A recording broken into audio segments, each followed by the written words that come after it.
Inshallah, tonight we will continue and perhaps even conclude our discussions relating to letter 31 from Nahj al-Balagha, where Amir al-Mu'mineen alayhi salatu wassalam was advising his son on how he should prepare himself for his life and for his youth and also his adulthood. We came to this clause where the Imam stated, وَتَفَقَّهْ فِي الدِّينِ وَعَوِّدْ نَفْسَكَ التَّصَبُّرَ عَلَى الْمَكْرُوهِ وَنِعْمَ الْخُلُقُ التَّصَبُّرُ فِي الْحَقِّ.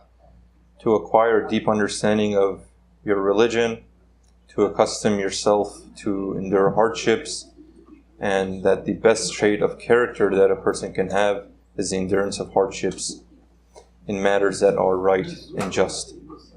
So, when it comes to the characteristic of sabr, patience, perseverance, persistence, in hadith when we look, there are three areas or three times specifically that we're instructed that the application of perseverance is key and it will make or break the development of the believer, the mu'min. From the Holy Prophet it's been narrated, قال رسول الله صلى الله عليه وآله وسلم الصبر ثلاثة, that there are three types or three positions where the sabr should be specifically practiced. Sabrun عند المصيبة. The first place is for a person to practice this perseverance in times of calamity, times of difficulty. وَصَبْرٌ عَلَى الطَّاعَةِ, and the practice of persistence and perseverance during the time of obedience and actually performing religious duties. وَصَبْرٌ عَلَى الْمَعْصِيَةِ, and also to practice perseverance in times of disobedience. That means when it comes to an opportunity where a person has the potential to do something that is displeasing to Allah subhanahu wa ta'ala, that they also remain persistent in trying to control themselves. So that abstinence there should also be practiced to a high degree.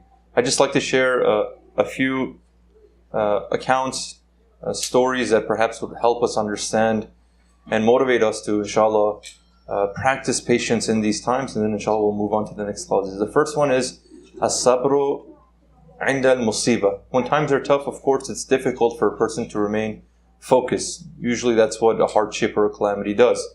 It clouds the mind, it clouds our thought, and it sometimes does not allow us to think clearly. And because we're not thinking clearly, we begin to do things and make decisions that could at times be rash, say things that at times be rash and we may regret. And specifically when a believer makes the pure intention to try and better themselves, to try and purify themselves, and to try to act based on the religious tenets, like we said in nights past, these difficulties begin to find their way to that person specifically. One example of the calamity that a person may experience is sometimes in the form of educating oneself. This is a story from the life of Allama Tabatabai, a great scholar, contemporary scholar, most famous perhaps to the Muslim community or the Muslim Ummah as having authored the tafsir or commentary of the Holy Quran by the name of Al-Mizan fi Tafsir al-Quran. Really a great scholar, a very well-rounded, holistic scholar in Islamic studies and specifically in spiritual development and what we would call mysticism or irfan. Anyways, during his early years of studying in Najaf, he was previously living in Iran, in the northern regions of Iran. And because he wanted to advance his studies, like many other students of that time, he made the sacrifice and the trip to go study in Najaf. Now, similar to today, also the living conditions in Najaf were also, of course, very difficult. And, there was widespread poverty, and specifically for the student of knowledge and for the student of the seminary, life would be a lot simpler than even what was the status quo and the standard and the norm there. So, while they were spending time there, him and his family, meaning his wife, multiple occasions now, like any married couple, they asked for Allah subhanahu wa ta'ala to bless them with children. So, one child after another, they would have the child and for one reason or another, their children would pass away in the early years of their infancy. 1 year, maybe 2 years, and the child would die. If I'm not mistaken, they went through a number of children, maybe 2 or 3 children, and they would all die in these infancy stages. And that had a emotional toll now, not even on Al-Nameh, but more so on his family, on his wife, because, not only are times tough there, conditions are tough there, you're living in extreme poverty, but at the same time, now when you even want to establish a family, your child keeps dying. And this now put them in a very difficult situation. His wife would persist that, let's leave. This is not a place for us. Not that she was unhappy to be married to a student of knowledge, but she said, listen, this is not working. We tried, we came, we made the intention, but what's important to us? It's important to have a family, to start a family. If we're going to stay here, and as a result of the extreme poverty or the extreme difficulties of living here, all of our children are going to have to die, would that not be seen as an injustice to our children? And hence they were in this position of trying to make a decision. One night, his advisor, his teacher, Al-Nameh Qadi, Taba'i, came to his house. And he would visit him frequently, also a great scholar and a great mentor of many great scholars that we have. The school of mysticism, or a school of mentorship, began or ran through this great scholar. Anyways, one day he comes and he knows of the difficulties that he's having. Before he speaks to Al-Nameh, actually, the account is that he sees Al-Nameh Taba'i's wife and says, don't worry, don't be sad. This child that inshallah you're going to have, Allah subhanahu wa ta'ala will keep for you. And his name is Abdul Baqi. Abdul Baqi means what? It means a servant of one who is remaining. And there, Al-Nameh Taba'i even didn't know his wife was pregnant. But Al-Nameh Qazi knew that, and hence gave this glad tidings or good news to his wife, that this child, this son that you're going to have will remain, and this is his name. Essentially, this has been decreed and ordained for you to have this son. And after that, they had many children that lived. His eldest son, Abdul Baqi, actually passed away a few years ago. So that's one example. We may find ourselves in positions of extreme hardship and difficulty, but at the same time, we're comparing that, knowing that what we're doing is the right thing to do. But with that comes a lot of difficulty. Allah subhanahu wa ta'ala says, have patience, persevere, and I shall reward you, or I'll give for you a means to escape this difficulty. Many of the verses of the Holy Quran speak about this. وَاسْتَعِينُوا بِالصَّبْرِ وَالصَّلَاةِ. To be persistent, to push on with the prayer and the patience. إِنَّ مَعَ الْعُسْرِ يُسْرًا. With the difficulty will come ease. So a person will be tested, and the more that they are tested, generally the ease that comes with it, or the reward that comes with it, is also equal to that. So that's number one. The second is the instant or the case where a person has to practice patience or persistence when it comes to actually performing their religious responsibilities. So I want to share 2 stories, and they kind of overflow, and they're very similar to the next case, which is the patience against performing of the sin. One is the story of a great scholar by the name of Mir Damad. Does anyone know who Mir Damad is? Mir Damad. Does anyone know who Mullah Sadra is? Mullah Sadra, okay? Yes? Okay. Among the great Islamic scholars that we have, Islamic mystics, philosophers, one of them is Mullah Sadra, and another of them is Mir Damad, actually the teacher. Mir Damad has a story in his youth, actually, that he was a student of the seminary as well, and he, of course, lived in a very, very simple life, and he lived in poverty. It was during the time of the Safavid dynasty. During the time of the Safavid dynasty, the Shah at the time, which was Shah Abbas al-Safavi, him and his wife had a dispute or whatever, and they were fighting with one another. The daughter, I guess she was upset about this fighting. She ends up running away from, not home, she ran away probably from the palace or wherever they were living, because he was the Shah at the time. So he ran away now. So all of his guards right now were looking for this missing daughter, because they wanted to return her, and people knew that she was the daughter's Shah, so of course they would either try to kidnap her or hold her for ransom, or God forbid do something bad to her. And she was also, by the account that was the narration that we have, she was also good looking, not bad looking. So it was also an incentive for anyone who wanted to do anything bad. In any case, she's running around now, and she's going from place to place, and she stops at the seminary, and she runs into the seminary, and she knocks on the door of Mir Damad. His name is Muhammad Baqir as-Sarawadi. So he's there at nighttime, and he's just kind of studying, and he's living with what he has. So she knocks on the door. As he goes to open it, not expecting a woman obviously to be there, he opens the door and she runs in. Without even asking permission, she runs into his small kind of room, and she says, close the door, and I'm so-and-so, and if you don't let me in, and you don't take care of me, for example, I'm going to tell everyone that I'm here, I'm going to accuse you of doing something, and they're going to take you, obviously, either going to torture or kill you. So he didn't really have a choice. He said, okay, fine, let her in. And then she says that I'm hungry. Give me something to eat. So Mir Damad is, of course, very poor. He lives very simply. He says, I only have like some dry bread, some water, maybe some yogurt. So she says, that's fine, give me that. So she eats that food, and then she'll say, I'm tired, I want to sleep. So she goes to sleep in the corner of the room, which I would assume there was only one room there from our experiences living in the Islamic seminaries. I would assume even then they didn't have multiple bedrooms. So she goes in the corner and she sleeps. Now Mir Damad is faced with a problem, dilemma. Of course, he's a student, but at the same time, he's a young man. So the shaitan comes and does the waswasa. He comes there and he starts, in his ear, he starts saying things. Now Mir Damad, because not that he thought that he would actually do anything wrong, every time the shaitan would come, Mir Damad would have a reaction to try and put the enticement of the shaitan aside. When morning came now, the guards came, they ended up finding the daughter in Mir Damad's room. So they take the daughter and they take him as well. The guards take him to the Shah, and the Shah asks him that, okay, well, what happened? First he inquires about the state of his daughter. His daughter said, yeah, I'm fine, nothing happened. He took care of me, he protected me, and all that stuff. Now the Shah said, okay, well, you're the one who was housing my daughter. And the first question that came to his mind is that you had the opportunity to do something that was immoral. Why didn't you do that? Then Mir Damad said that after she came in and all that, every opportunity that I saw the shaitan would try and come and persuade me, I took a candle that I had, and again, assuming electricity either wasn't there or was very scarce, the candle that I had that I would use to study, every time he would come, I would put one of my fingers over the candle, and the candle would begin to burn my fingers. And each time he came, I did that to remind myself that if right now I have the opportunity to do something, the fire that will burn me on the Day of Judgment will be far severe than this. So every time he came, I did this. So it's recorded that all of his fingers were burnt.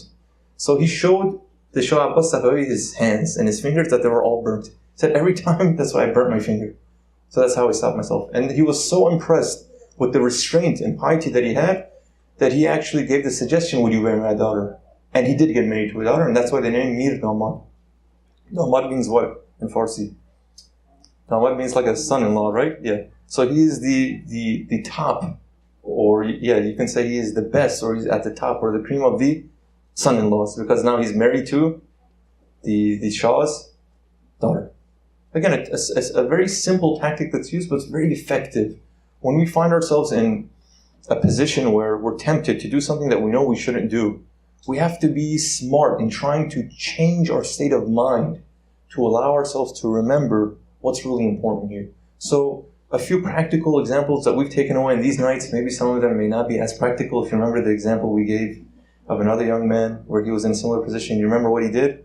Okay, if you remember, then you know what it was. Okay, he was also very creative and genius in what he did. Mir Damad had this, burning himself with a candle. That's also very effective. But for us, maybe a few reflection points that we can perhaps help each other. Number one is, of course, try your best to prevent yourself from putting yourself in a position that you will actually fall prey to committing a sin. That's number one, of course. Don't put yourself in a position where now you're susceptible to these sorts of things. And you have to keep fighting with yourself. Should I not? Should I? No. First thing is to prevent yourself. Number two, again, personal experience, try and distract yourself.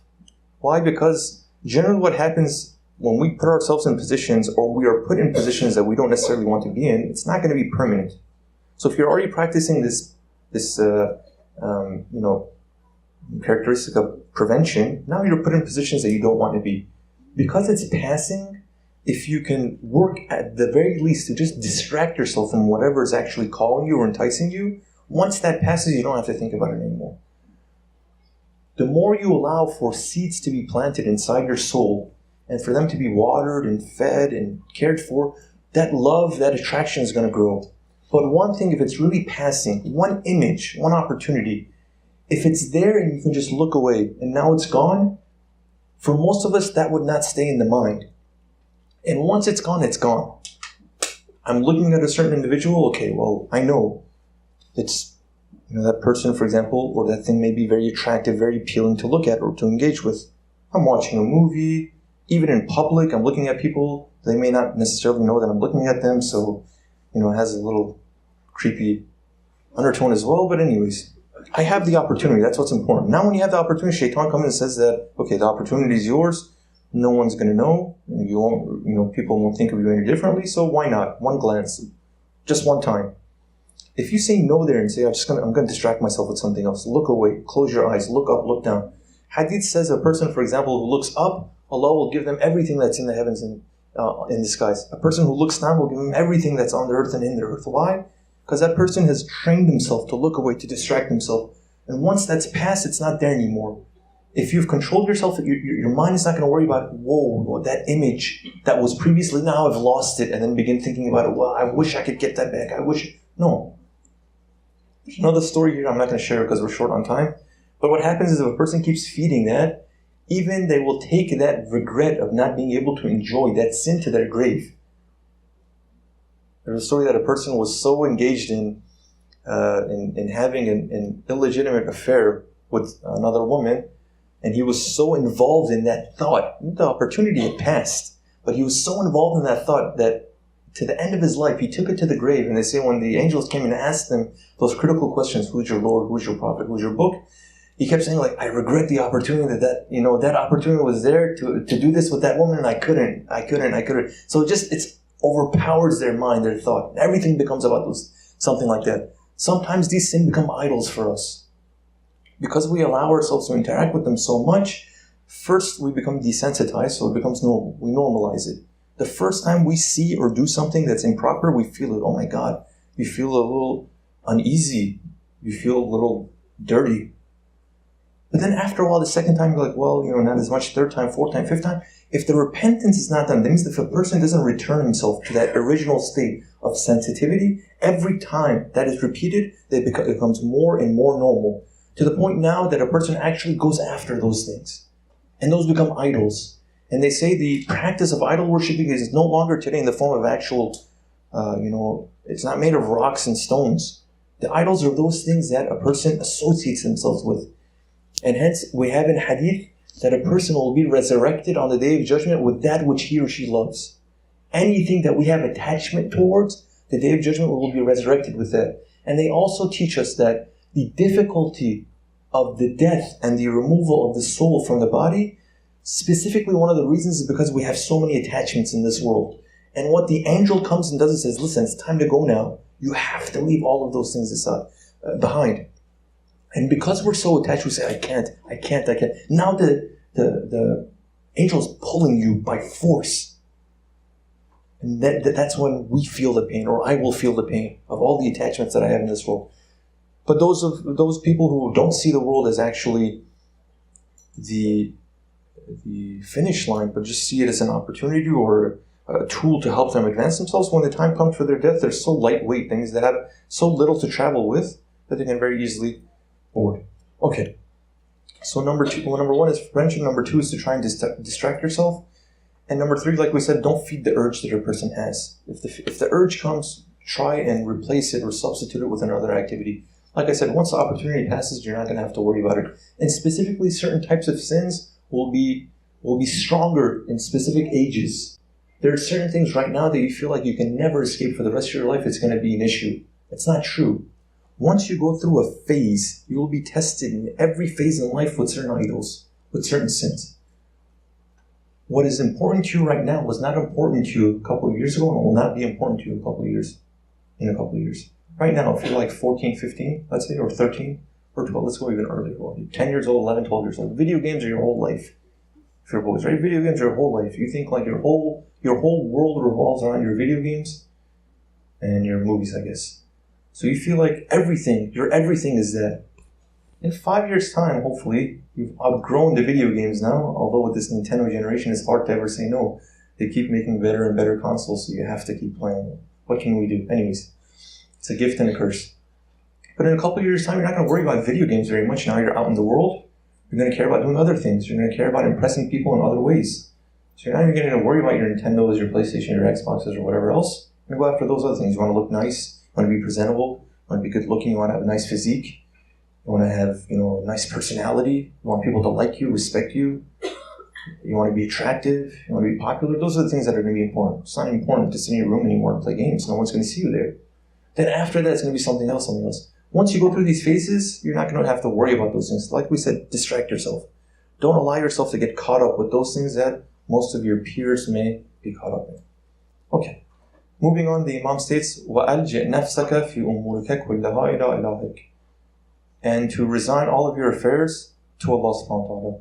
فَإِنَّكَ تُلْجِئُهَا إِلَىٰ كَهْفٍ حَرِيزٍ وَمَانِعٍ عَزِيزٍ, for as a result you will be resigning yourself to a secure shelter and a strong protector. وَأَخْلِصْ فِي الْمَسْأَلَةِ لِرَبِّكَ, ask only from your Lord in all of your issues. فَإِنَّ بِيَدِهِ الْعَطَاءُ وَالْحِرْمَانُ, surely it is in His hands all of the giving and all of the depriving. وَأَكْثِرِ الْإِسْتِخَارَةِ, and also seek good or ask good from Allah subhanahu wa ta'ala as much as you can. Istikhara here is not the traditional understanding that we have of like opening the Quran and saying what it says or what the tasbih or asbah. Istikhara literally means to seek good or ask good from Allah. Allah, give good in my life, bring good in my life.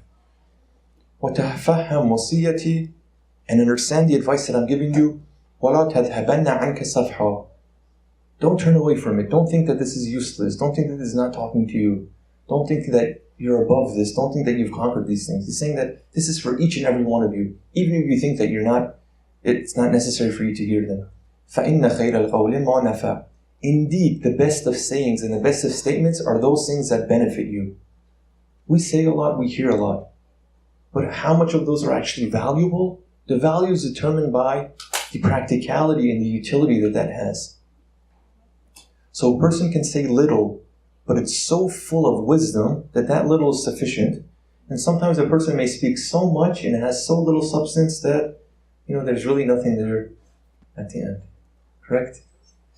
Yes, of course, everyone says, yes, I know. We've been speaking for such a long time, there's nothing here. I'm keep waiting for him to say something that's interesting, but he doesn't. It's okay, it's one of the last nights. Either tonight's the last night, tomorrow night's the last night. You don't have to worry about this anymore. The Holy Quran also speaks about this as well. Even if someone like me has a hard time articulating what's being said, read this. Read the letter at least after. I was hoping that we would read it together as a group. Based on my previous experiences in other places, very few people actually go and read the things that you encourage them to do, right? So if I was to ask, for example, like, we are reading or we are sharing from what book, would anyone be able to help answer the question? I don't like to ask anyone specifically, so maybe someone could volunteer. Yes, from Nahj al-Balagha. Okay. And then what letter is in Nahj al-Balagha, in case you want to go find it and read it? Let's ask someone else now. Okay. Yes, sister. Letter 31. Is that correct? Yes, of course. It's correct. There's no doubt. No shakka fi. Okay, yes, letter 31 from Nahj al-Balagha. The Holy Quran also speaks about this, that remember, when Allah subhanahu wa ta'ala is speaking to you, it's not because He just wants to hold a conversation. He's saying something that's beneficial to you. So listen. Listen means what? Listen actively. I'm not going to speak about active listening tonight, but inshallah that's something that I think every community needs at least one or a couple of sessions to help them understand what active listening means. Anyways, the Holy Quran says, listen actively, reflect. In Surah Al-Anfal, verses 20 and 21, Allah subhanahu wa ta'ala very interestingly presents and speaks to us. Ya ayyuha alladhina amanu, O you who believe, ati'ullah wa rasulahu, to obey Allah subhanahu wa ta'ala, submit to Him and His Holy Prophet, وَلَا تَوَلَّوْا عَنْهُ وَأَنْتُمْ تَسْمَعُونَ, and do not turn away, wallah, do not turn away from them while you're listening. Okay, so if a person is not listening, obviously, without having listened to their instructions, then they can't even do what they're asking them to do. So naturally you would have to turn away or around, because you're not even hearing what they have to say, so you're not going to do it. So essentially, but now Allah subhanahu wa ta'ala is saying, don't turn around because you're not listening. He's saying, don't listen to the Prophet and listen to Allah and also turn around as well. Because that's even worse, right? Because if someone's speaking to you and what they're saying is important and the person who's speaking to is respectful and you know that they're respectful, and then while they're speaking to you, you turn around. That's like the most rude thing that you can do. The most rude thing that I can do. Someone's speaking to me and they're only speaking to me and it's important, and then I decide I need to turn around. So Allah subhanahu wa ta'ala says, the believers at least should not do this. وَلَا تَكُونُوا كَالَّذِينَ قَالُوا السَّمِعْنَا وَهُمْ لَا يَسْمَعُونَ. Sometimes we don't turn around physically, but we say we're listening, but we're not really listening. Allah subhanahu wa ta'ala says, don't be like the people who said, we heard you. But in reality, they didn't hear. What does that mean? Essentially what Allah subhanahu wa ta'ala is saying, don't be like the person that it goes in one ear and just goes out the other. Because that's not listening. You have heard something, your physical senses have done something, but you haven't engaged your mind in actually working with what has been said. It's important to remember who Allah subhanahu wa ta'ala is speaking to. It's speaking to the believers. It's not speaking to the disbelievers. It's not speaking to the polytheists. It's speaking to the believer. Believer, don't be like this and say, I heard you, God, but really they didn't hear. What does that mean, really they didn't hear? Things they didn't take in. And they didn't digest what was said. And once they leave now, the state of their mind and their self is equal, if not worse, to when they were addressed and something was said to them. That's what that means. That means when you say, I heard, and Allah says you really didn't hear, is when you actually heard something and it made no impact on your life. That means you didn't hear really. Because the hearing is not only with the ear, the hearing is with the heart. When does the heart hear? The heart only hears when the ears are working, the physical senses are working. Then the mind is able to overpower the desires and allow it to actually seep into the heart. And hence when the heart is hard, that transition will not happen. There will be something that's going to block it and it's going to reroute it in one ear and it's going to reroute it outside the other one. So Allah subhanahu wa ta'ala says, be careful, let not this happen. وَعَلَمْ أَنَّهُ لَا خَيْرَ فِي عِلْمٍ لَا يَنْفَعُ. And know that there is no good in any knowledge that does not benefit you. وَلَا يُنْتَفَعُ بِعِلْمٍ لَا يُحِقُّ تَعَلُّمُهُ. And if knowledge is not made use of practically, then acquiring that knowledge is not justified religiously. So I'll end with this point, because tomorrow or the day after will be the Eid. That means the holy month of Ramadan will have ended. And the holy month of Ramadan is the supreme opportunity for self-development and self-reflection. So, the takeaway point we want to have from this statement that's being made here and trying to connect this with the Eid, it's going to be a day of celebration, but what will the celebration be for? If my celebration is the opportunity to return to my life that previously existed before the start of the holy month of Ramadan, it essentially becomes an application of this verse, that you were told and you listened but you heard nothing. There will be no opportunity more delicate than the holy month of Ramadan. Because Allah subhanahu wa ta'ala is essentially saying, this is the best that can be done. With my creation, with the human being, this is the best opportunity they have to institute change within themselves. Why? Because He says, I've made the circumstances of this month in a way that it maximizes the potential of an individual to reform themselves. I'm going to ask you not to eat. I'm going to ask you not to drink. I'm going to ask you not to engage in marital activity. I'm going to ask you not to do so many other things to give your mind clarity. Once your mind has clarity now engage with the Holy Quran. Read the Quran. Why? Why are we encouraged to read day after day, night after night in the holy month of Ramadan? Because when you're fasting, when you're depriving yourself of those things that you've become so accustomed to, and now you go to the presence of the Holy Quran, now the Quran is going to speak to you. And with that clarity of mind, now you can actually look and say, what am I doing? What have I done? What will I do?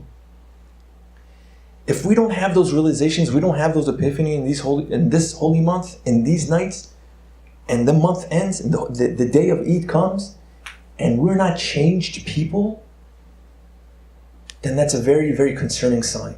Very concerning sign. And perhaps it will not even be a day of celebration. It should be a day of grief. And the Muslim community may have to actually grieve on the day of Eid. If the community and the society as a whole, the civilization, the Muslim civilization as a whole, has not come to a clearer understanding of where it is and where it needs to be.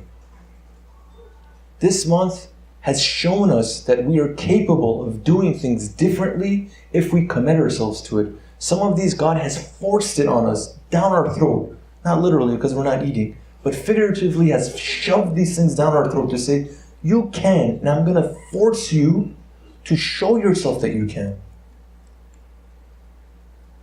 If I'm afraid, if I give to others, there will be less for me. That means that I want to consume more. Because if I give to another person, I'll have less to consume. Now in the holy month of Ramadan, Allah says, by force I'm going to take away your consumption. to show you that you can still live and operate, and you can operate efficiently, even more efficiently in this month with little consumption. Understand that. You don't need this. And even the marital engagement that has now become forbidden, it's symbolic of so many other things that the body physically desires and even may be permissible, but you have control over yourself to stop yourself. You may not be married right now, and that law may have no meaning to you, but the symbolism is still there, that though an action is permissible for you to do, Allah subhanahu wa ta'ala is by force making you not do it to show you that you can even put something so desirable, so physically desirable aside for the sake of something greater. This is what we should be thinking about. We should feel empowered after the holy month is done, not feel that a burden has been lifted from our shoulders. We're not saying don't celebrate, we're not saying be happy, but in the celebratory feel that we have, there should also be some position, there should also be some room for this sort of talk as well. In hadith we have any day that a person is able to restrain him or herself from engaging in sin, that is a day of Eid. Any day that that happens, that day is a day of celebration. And the reason why these days are specifically coined as days of Eid is because the expectation now is that having gone through 30 days of rigorous training, that the culmination now is that of a purified person. Now their conduct is in a way that they not only will not engage in sin, they have no desire to do it. That is the conclusion of the holy month of Ramadan. And this is what the Holy Imam is trying to have been getting at over and over and over. Understand this. Make yourself understand this. You're young now. You feel like there's so much ahead of you. Your whole life is ahead of you. There's so much time and opportunity to reform. There isn't. Life is short. Ask your elders. Life is short. It really is. You have to fight the desire, that ego that's telling you you're invincible, in the state of, I have time. If I don't do it now, I can do it later. That's being naive. It's being foolish. That opportunity may never come. So I'll end there. I had more to say, but of course we have to pace ourselves. We may have one more program, so I'll unleash everything that I have, anything that's left in the reserves. Tomorrow night I'll unleash it all, inshallah, if there's a program, which I think most likely there will be, inshallah. Okay, we ask Allah subhanahu wa ta'ala for His mercy, His blessing, His guidance, for clarity in our thought and our minds. We ask Allah subhanahu wa ta'ala to make us conscious, cognizant, and practicing in our duties, and allow us the energy and commitment to persevere in our religious obligations. Finally, we ask Allah subhanahu wa ta'ala to bring a quick and swift victory to the oppressed of the world, and allow us an opportunity, the blessed opportunity, to engage in fighting for the rights of the oppressed, inshallah, against the oppressors. Walhamdulillahi Rabbil Alameen. Salawat ala Muhammad wa ali Muhammad.